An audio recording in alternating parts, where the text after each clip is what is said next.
Hey everybody. So yesterday we talked about the New Jersey Devils, who are off to an absolutely abysmal start this season. Today I want to talk about another team that is really struggling out of the gate, and that is the Dallas Stars.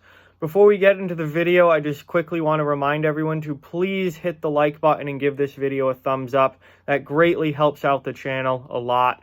And if you're new to the channel or not yet subscribed for any reason, please hit that subscribe button. It is greatly, greatly appreciated as we work our way towards 1,000 subscribers.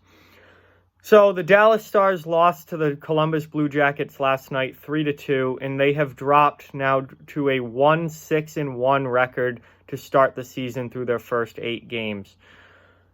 Dallas is a team, mind you, that was a playoff team last year and expected to take an even bigger step this season and become not just a playoff team, but one of the better teams in the Western Conference. Quite a few people actually picked Dallas to win the Central Division, or at least be in the top 2 of the Central Division this season. And it's been just about the exact opposite for the Dallas Stars so far this season. It's been an awful start. They've played 8 games already, which is tied for the league lead. They've only scored 15 goals in total, which is less than 2 per game, which is not going to win you anything in the NHL nowadays, where scoring is going back up. They've lost 3 games in a row, and it's just been as bad of a start as you could possibly have for Dallas. I mean, I guess it could be worse. They could have not won a single game yet, but I mean, this is as bad as it gets for the Dallas Stars. So I want to take a look and try and, talk about what is going on in Dallas and why are they off to this bad of a start. So the first thing to look at for me with the Dallas Stars are their new additions, because that's really where the high expectations came from. This past offseason, Dallas took an already playoff team from last year and made some key additions that were supposed to push this team from playoff team to contending team. They added Joe Pavelski. He was their big offseason addition coming over from the San Jose Sharks. They added Corey Perry, although he's only played 1 game so far because of injury, and that was last night. But he was supposed to give them some secondary scoring as a third-line type player. They added Andrej Sekera, who was supposed to help out their defense core with, bringing in a veteran guy like him. So how have these players played so far? How have these new additions helped the team? Well, they haven't. Joe Pavelski only has 2 points in 8 games so far for Dallas, and that is very not Joe Pavelski-like, but as we'll talk about later, no one's really scoring for Dallas. So Pavelski not off to a great start. As I said, Corey Perry only played 1 game because of injury. That was last night. He's now back in the lineup, but he didn't score anything last night. Played less than 14 minutes. Didn't really do much of anything. Andrej Sekera only has 1 point. Now, he's a defenseman, so you don't exactly expect a lot of points from him. But Sekera, coming into that defense core, only has 1 point so far in the first 8 games to start this season. So the new additions haven't really done anything to make this team better yet. It's obviously still early, but they haven't been off to a good start, just as the team hasn't. How about the other star players for Dallas? The top line of Radulov, Seguin, and Jamie Benn. Well, Tyler Seguin has 4 points in 8 games to start the year, second on the team in points. Not a terrible start for Tyler Seguin, but he is capable of being a point-per-game player, and right now he is half of that. He's only got 4 points in 8 games. He's half of a point-per-game player right now. Tyler Seguin needs to be better. So does Alexander Radulov, who also only has 4 points in 8 games so far, and only 1 of them being a goal. And then there's Jamie Benn, and oof, guys, Jamie Benn. Jamie Benn is off to a terrible start. He only has 2 points so far in the first 8 games to start the season, and he's -3. He's playing less than 18 minutes a night. This is not the Jamie Benn of 5 years ago, who was one of the best wingers in the NHL. Great power forward type scoring winger. And this is not the Jamie Benn from 5 years ago. I don't know what's happened. I don't know if he's playing through an injury. I don't know if he's just slowed down with age or what is going on. But Jamie Benn has not looked good at all to start this season. And this is a Dallas team that kind of relies heavily on that top line to really get a lot of production out of them. And if Jamie Benn is completely falling off a cliff like this, that's going to be a huge, huge problem for the Dallas Stars. So we'll see if Benn can turn things around. On the back end, Miro Heiskanen has 4 points to start the year in 8 games. He has not been terrible at all. However, John Klingberg, who's supposed to be their Norris Trophy level defenseman, their number one D-man, although I think Heiskanen's probably given him a run for his money at this point, only has 1 point to start the year. And Klingberg is an offensive defenseman. He's a guy who is supposed to be putting up great offensive numbers and points. And Klingberg only has 1 point in the first 8 games, and he's -6. -6 already to start the year. Terrible start for him. Esa Lindell also only has 1 point in the first 8 games. He's -3. They're not getting secondary scoring really from anybody not named Roope Hintz. Roope Hintz is actually off to a great start. If there is at all a bright spot for the Dallas Stars to start this season, it's Roope Hintz, who has 4 goals and 5 points already in the first 8 games. Everyone else basically has been mediocre or worse. Matthias Janmark, 4 points, hasn't been terrible, but Radek Faksa only has 2 points and is -7. -7 through 8 games. Like that, I know a lot of people don't like plus minus, but I still use it in the case of when it's either really bad or really good. -7 through 8 games is really bad. So I don't know what's going on there with Radek Faksa, but he's been awful to start the year. This team in general is just struggling across the board, and especially offensively. Only 15 goals in 8 games played. That's less than 2 per game. That you're not going to win at all in the NHL with numbers like that. They have got to find a way to get some offense going in Dallas. So now let's move over to the goaltending and see what kind of goaltending they're getting. Ben Bishop has started 6 of the 8 games. He's 1-4-1 with an .899 save percentage and a 2.84 goals against average. This is not the Ben Bishop that we saw last year that was a Vezina Trophy finalist. Not even close.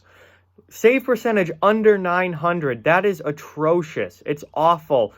I mean, that 95% of goaltenders in the NHL should have a save percentage over 900. I mean, that's like a hard line in the sand. If you can't make a save on 90% of the shots against, you're not going to last very long in the league. Now, Ben Bishop's obviously one of the better goaltenders in the NHL. He's off to a bad start, though. .899 save percentage is not good. And a 2.84 goals against average, that's quite high. For a starting goaltender, you want them down around 2.5 goals against a game. And not much more than that. 2.84 is too high for Ben Bishop. He's got to play better. He has got to play better. And then Anton Khudobin, the backup, 2 games started, 0-2, .877 save percentage, so even worse than Ben Bishop's, and a 3.59 goals against average. Khudobin, who had a pretty darn good season with Dallas last year, not off to the same start this year. Really, really tough start for him, and he needs to get significantly better. Because one of the biggest things that helped the Stars last year was that you had Ben Bishop playing like an elite goaltender, and then you had a great backup in Anton Khudobin. Neither of them are playing great this year, and that certainly is hurting this team to start the season. So we'll see if they can get better goaltending. They're not getting much goal support, which obviously doesn't help, but those save percentages for both goaltenders need to get significantly higher, or the Stars are going to be in trouble much more longer term than just the first couple weeks of the season. So we've talked about the players, we've talked about the lack of scoring, we've talked about the goaltending. Now, let's take a look at the schedule. How has this gone down for Dallas? How have they gotten to this point where they're 1-6-1 to start the season when they honestly were a team that a lot of people probably would have thought would be 6-1-1 to start the season through their first 8 games. Well, the fact of the matter is they are losing close games like every single time. Their first 5 games of the season were all 1-goal games. They lost 4 of those 5. They lost opening night to Boston 2-1. They lost to St. Louis 3-2. They lost to Detroit 4-3. So they started the season 0-3, all losing 1-goal games. Then they picked up their first win in overtime over the Washington Capitals 4-3. Then they lost in a shootout to the Calgary Flames 3-2. So the first 5 games were all 1-goal games, and they only managed to win 1 of those games. That's a problem. If you're going to be a top team in the NHL, you have to be able to win close games, and the Dallas Stars have not shown that they're able to do that yet as they continue to lose close 1-goal games. Then things got real bad. They lost at home to Washington 4-1, and then they got shut out by the Buffalo Sabres 4-0. That was a rough game for the Stars. And then last night, as we talked about, they lost another 1-goal game to the Columbus Blue Jackets 3-2. So they've played 6 1-goal games in their first 8 games, and they've only managed to win 1 of those. That is not good. It's good in the way that they're still in games, and they're not. It's not like they're getting blown out every night. So they're still in the games, and these are winnable games. And they could very easily have a much better record if they had won, 4 of those 1-goal games rather than only 1 of them. However, losing 1-goal games is not something you want to be doing if you're going to be a top team in the NHL. Those are games that you have to find a way to win because the best teams around the league find a way to win. And Dallas is not doing that right now. And the schedule ahead for the Stars does not get any easier. They've got a day off tonight, and then they have back-to-back games on the road in Pennsylvania, playing the Penguins Friday night and the Flyers on Saturday night. Oh boy, is that a trip. The Pennsylvania trip is not easy for any team, especially a team that's struggling. Pittsburgh's playing really well right now. The Flyers have gotten off to a decent start this season. Both games on the road, back-to-back nights. That's going to be a tough couple of games for the Stars. They've got to win at least one of those games. They've got to find a way to win one of those games. If not, they're going to drop to 1-8-1 to start the season if they can't pick up a win on that Pennsylvania trip. And then they come home for a 4-game homestand to end the month of October. And this is a very, very important homestand for Dallas. And they play Ottawa at home on the 21st. Then they play Anaheim, Pittsburgh, and Minnesota. So they've got 2 very winnable games there with Ottawa and Minnesota. Anaheim's off to a good start, but Dallas might be able to win that game. And then they've got Pittsburgh for the second time in about a week. So the rest of October is incredibly important for the Dallas Stars. Incredibly important. The Pennsylvania trip and then a 4-game homestand. They have got to win at least 4 of those remaining games in the month of October. If they can do that, they'll pull themselves back kind of into the middle of the pack, and I think they'll be able to turn things around from there. If they can't win, at least 3 or 4 of these remaining 6 games, they are going to be in a deep, deep hole heading into the month of November. Again, I think they've got to win at least 3 of those 4 games in the homestand, and then they've got to take 1 on the Pennsylvania trip. And that would be for their next 6. They've got to find a way to do that, or the hole that they are digging themselves is going to just keep getting deeper and deeper. And I know it's early. It's only the first month of the season, and nobody's season is over this early. It's not like it's the end of the world in October for Dallas, but in a division as difficult as the Central, with as many good teams as the Central, you do not really want to be trying to do what St. Louis did last year and put yourself in a deep hole near the bottom of the division that you have to dig yourself out of, because chances are you're not going to be able to pull a St. Louis and dig yourself out of it.